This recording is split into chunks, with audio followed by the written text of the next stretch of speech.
Ibrahim Traoré, s'il ne vous a jamais inspiré, je pense qu'il y a beaucoup de travail à faire.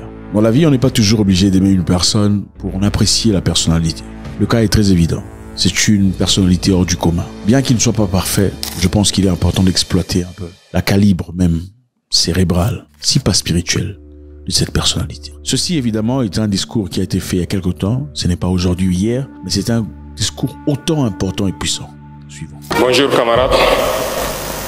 Et merci à tous d'être là ce matin pour le lancement de la semaine du numérique. Merci donc au pays invité d'honneur, le Ghana. Merci aux pays frères du Mali, du Niger qui sont là aussi pour nous accompagner dans cette révolution de l'intelligence artificielle qui aujourd'hui est en train de dominer le monde. Je m'en voudrais bien de commencer à parler sans rendre grâce à Dieu et aussi rendre un hommage vibrant à nos vaillantes forces combattantes sur le terrain qui, depuis ces dernières semaines, font un travail extraordinaire.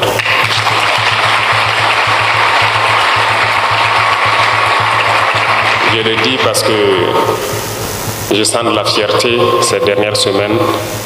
Pendant que l'ennemi croit qu'il est en train de nous faire plier, c'est en ce moment que le moral de nos hommes rebondit. Et ils font un travail exceptionnel ces dernières semaines. Et je tiens à les rendre hommage, à les féliciter. Et je souhaite donc qu'on prenne une minute de silence pour prier pour le repos des âmes de tous ceux qui ont perdu la vie dans ce combat.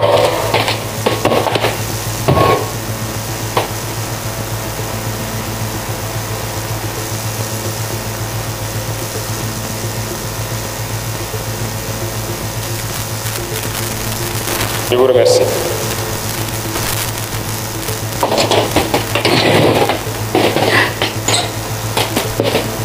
« 20e anniversaire donc de la semaine du numérique. Cela fait des décennies, si je peux le dire, que nous célébrons donc cette semaine du numérique.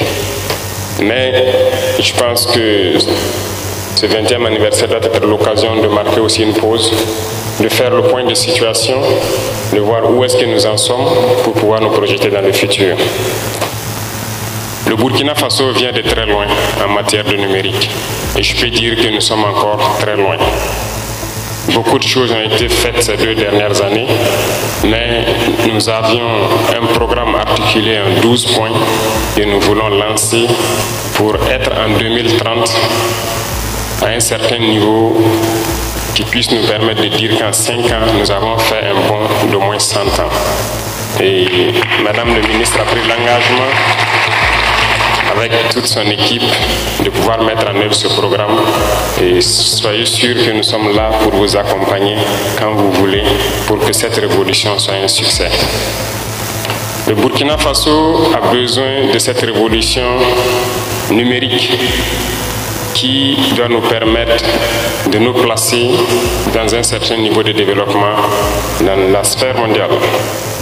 Aujourd'hui, quoi qu'on veuille, aucun domaine ne pourra donc se propulser sans le numérique.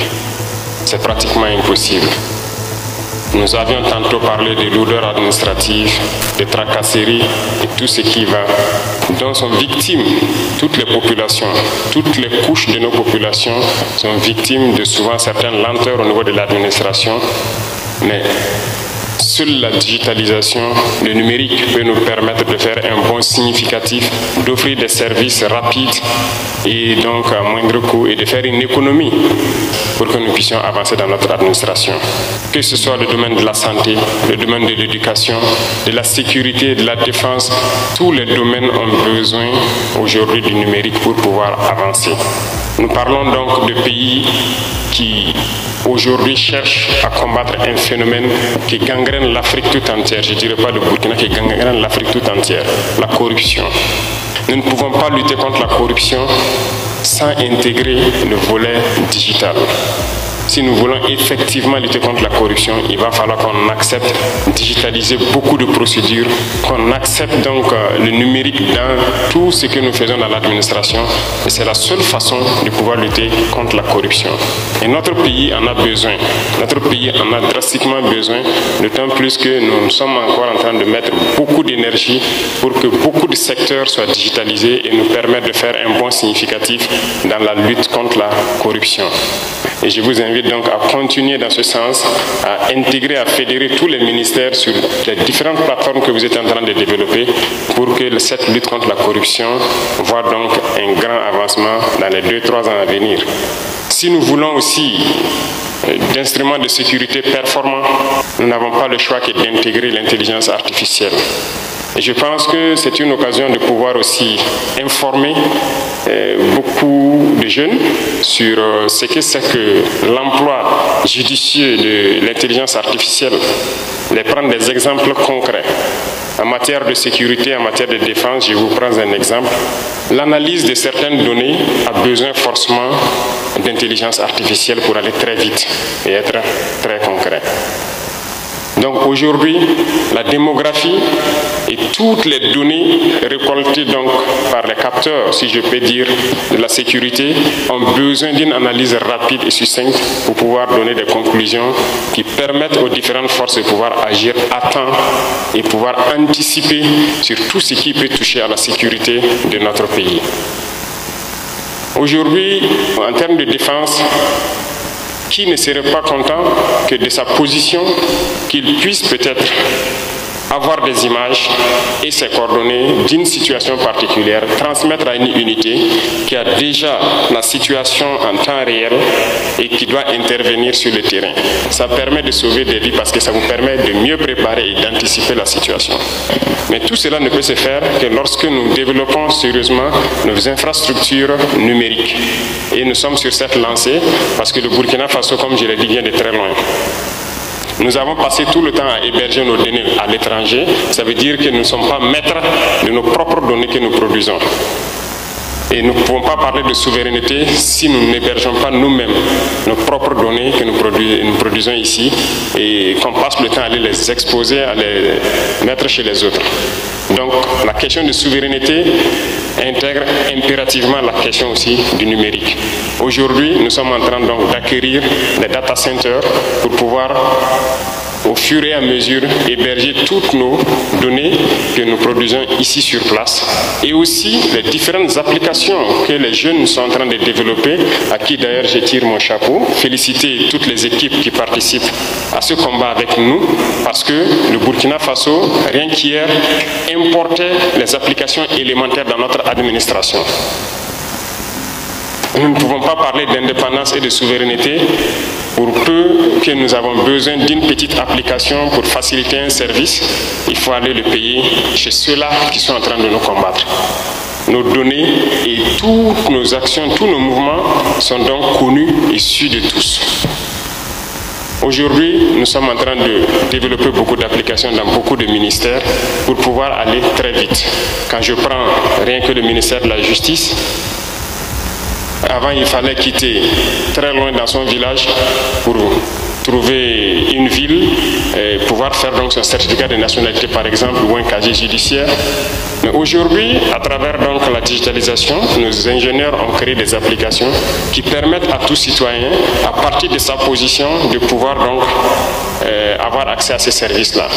Ça lui fait gagner en temps, en énergie, et il n'a plus besoin de dépenser en carburant pour pouvoir se rendre avec tous les risques de la route dans une zone quelconque pour pouvoir se procurer ces documents. Ce sont des exemples concrets que nous pouvons prendre et qui nous permettent de dire que nous avons besoin d'avancer dans le numérique et pouvoir soulager nos populations et lutter efficacement contre la corruption. Ceci dit, on pourra se poser la question, comment est-ce que le Burkinabé lambda va faire pour pouvoir avoir accès à ces services, puisque tout le monde n'est pas forcément au même niveau en termes d'utilisation des téléphones ou d'ordinateurs. Mais j'ai instruit le ministère qui a déjà réfléchi à une solution qui normalement doit commencer à être implémentée dans quelques semaines. Nous voulons construire dans toutes les provinces et plus tard dans tous les départements des maisons des citoyens. Ce sont des maisons où des jeunes donc pourront être là, accompagnés avec tout le package numérique du Burkina Faso. Lorsqu'un citoyen a besoin d'un service, il pourra se rendre dans ces maisons des citoyens et pouvoir avoir accès à ces services-là. Donc nous n'avons oublié personne. Tout le monde sera servi et que nous puissions donc être ensemble sur le bateau et que personne ne soit à la traîne. C'est pour dire qu'il y a de vastes chantiers qui sont engagés à travers donc le ministère et aujourd'hui nous recrutons 10-20 fois plus d'ingénieurs dans le domaine donc du numérique pour pouvoir aller très vite et booster ce retard que nous avons connu depuis donc nos indépendances. En plus de tout cela, la formation est essentielle. Nous sommes en train de mettre l'accent sur les différentes écoles qui forment des ingénieurs pour que nous ayons de la matière. Et c'est là que j'interpelle la jeunesse. C'est le moment pour vous de prouver que ce que les autres disent de nous, Noirs, prouver que tout est faux. Nous avons de l'intelligence, nous avons du cerveau capable de concevoir bien et de concevoir utile pour nos populations. Et donc j'invite tous les jeunes qui seront inscrits donc dans ces différentes écoles, qui partent pour la quête du savoir, d'ingénierie, de continuer à faire les recherches qu'il faut et développer tous les outils informatique nécessaire dont a besoin notre pays, depuis le paysan jusqu'à l'administration, pour pouvoir donner un coup de pouce à notre quête de développement que nous sommes en train de mener.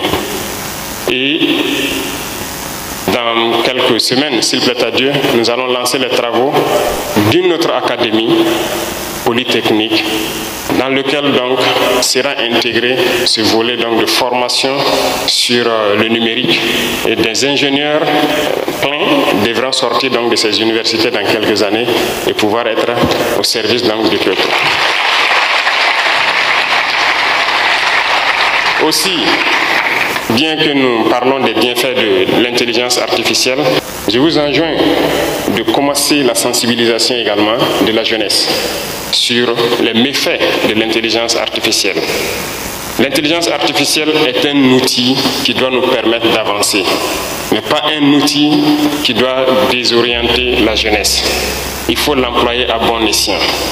Et ça, c'est un volet très important. Et je pense que par la sensibilisation, vous pourrez faire beaucoup de choses au sein de la jeunesse pour leur montrer les effets néfastes aussi de l'intelligence artificielle.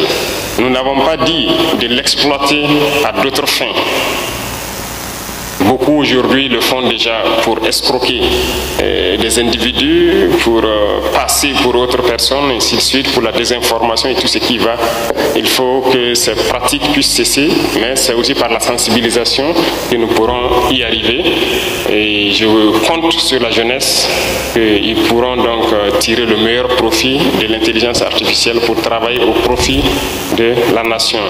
Et quoi qu'on dise, c'est un domaine, les startups sont en train de germer un peu partout.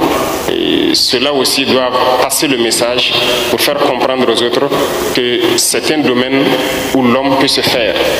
Voilà, c'est très important. Il faut que les jeunes comprennent que créer des startups, créer des petites entreprises dans le domaine du numérique pour aider et faciliter la vie des citoyens, ça vous permet vous-même aussi de pouvoir vivre dignement au Burkina Faso. Donc j'exhorte tout un chacun à intégrer le volet donc, du numérique. Je vous encourage, vous, ministère, à pouvoir lancer tous les vastes chantiers et notre programme des 12 points, des 12 engagements que vous avez pris sur 2030, que nous puissions atteindre nos objectifs bien avant 2030. Et j'espère que c'est bien possible. Donc j'invite tout un chacun, tous les départements ministères à fédérer les énergies pour pouvoir faciliter la tâche à ceux-là qui sont censés vous accompagner dans ce développement du numérique à travers l'intelligence artificielle et favoriser donc le développement de notre chère patrie. Merci beaucoup à tous. Je vous souhaite une très bonne semaine du numérique et Inch'Allah, on se retrouve la session prochaine avec des innovations majeures, s'il plaît à Dieu, toujours pour le bonheur de nos populations. Merci à tous d'être venus et merci aux pays frères qui sont là. Je vous souhaite très bon séjour au Burkina Faso et que Dieu bénisse notre très chère patrie, la patrie où la mort nous attend. Merci.